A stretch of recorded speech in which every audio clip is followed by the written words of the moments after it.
だから、やっぱ前に読んだバーぐらいのレベルが、一番なんか全年齢、やばい、くしゃみが出るか、出ないか、出ない、無理だ。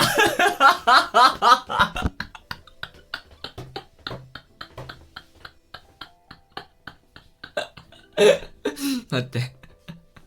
うん。違う。無理だって言った理由があって、ASMR マイクを左手で持ってて、喋ってて、くしゃみを我慢しようと思ったけど無理だって出ちゃったね。はあ。